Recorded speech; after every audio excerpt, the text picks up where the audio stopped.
Offline स्थानांतरण की मांग पर अड़े शिक्षक। माध्यमिक शिक्षा मंत्री गुलाब देवी ने दी सख्त चेतावनी।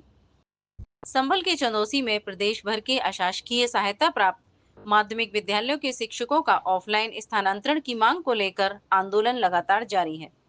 गांधी पार्क में शिक्षकों का धरना 11 दिन भी अनुक्रम सत्याग्रह के रूप में जारी रहा।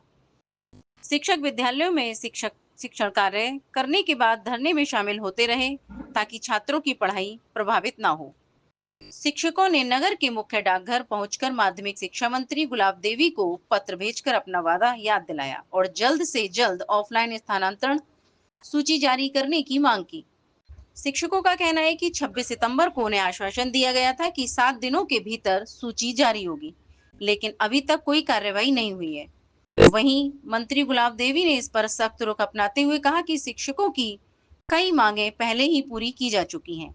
इसके बावजूद वे धरना समाप्त नहीं कर रहे हैं। अगर धरना जल्द खत्म नहीं किया गया तो सरकार बड़ी कार्रवाई करेगी। धरना 11वें दिन में प्रवेश कर चुका है और अब यह टकराव शिक्षक संगठनों और सरकार के बीच एक बड़ी परीक्षा में बदलता दिख रहा है। कुछ मास्टर अभी धरना प्रदर्शन कर रहे हैं और आश्वासन देने के बाद भी जो यहाँ पर नहीं जा रहा है, क्या कहेंगे सर? आश्वासन देने के बाद भी ये लोग इस प्रकार की हरकतें कर रहे हैं तो ये शिक्षक नहीं है हमारे, ये अराजक तत्व हैं, विपक्ष के द्वारा भेजे हुए ये लोग हैं जो माध्यमिक शिक्षा विभाग को बदनाम करने के लिए अनर्गल बातें कर रहे हैं, जो इनके खिलाफ इनको चिन्हित कर लिया गया है और इनके खिलाफ ऐसी कार्रवाई विभाग के द्वारा की जाएगी जो इन्होंने सोचा भी नहीं होगा।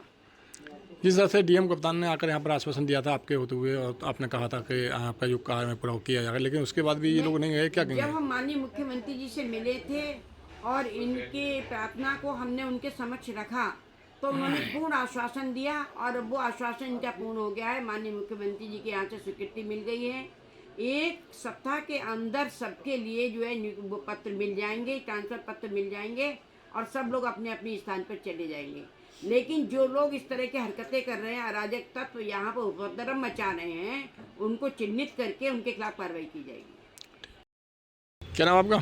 शुभेंद्र शरण त्रिपाठी। किस बात के धरना प्रदर्शन कर रहे हैं आप? धरना प्रदर्शन तो हम बिल्कुल नहीं कर रहे हैं सर, ये हम लोग सिर्फ प्रार्थना निवेदन याचना कर रहे हैं अपने मैया माता गुलाबो देवी से, जो मेरी मुखिया हैं। हम लोगों का आप स्थानांतरण सूची जारी कर दें, निर्गत कर दें और लेटर जारी कर दें कि इन सभी शिक्षकों का अविलंब अपने अपने जो स्थानांतरित विद्यालय है तत्काल ज्वाइन कराया जाए। इसीलिए हम लोग बैठे हैं, इसीलिए याचना कर रहे हैं। हम लोगों का क्रमिक सत्याग्रह अब लगातार चल रहा है।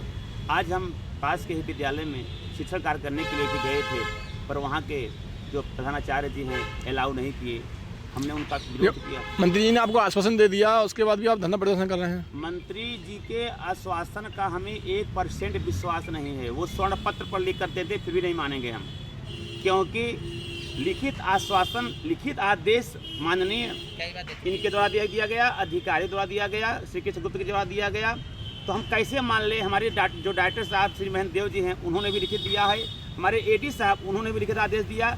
तो जब अधिकारी ही अपने आदेश का खुद पालन नहीं कर रहा है तो मौखिक आश्वासन का हम क्या विश्वास करें? तो हमें किसी भी आश्वासन पर, किसी भी लिखित आदेश पर, किसी ये बात पर विश्वास नहीं है। न अगले सत्र पर हम किसी हालत पे राजी होंगे, जिंदगी में कभी राजी नहीं होंगे। अगले सत्र से हमको सबसे बड़ी घृणा है, जिस बात से हमें घृणा है, अगले सत्र के नाम से हमें बड़ी घृणा है। अगले सत्र को हम किसी भी हालत में नहीं मानेंगे, यही लगातार बैठे रहेंगे, प्रार्थना करते रहेंगे, विनय करते रहेंगे।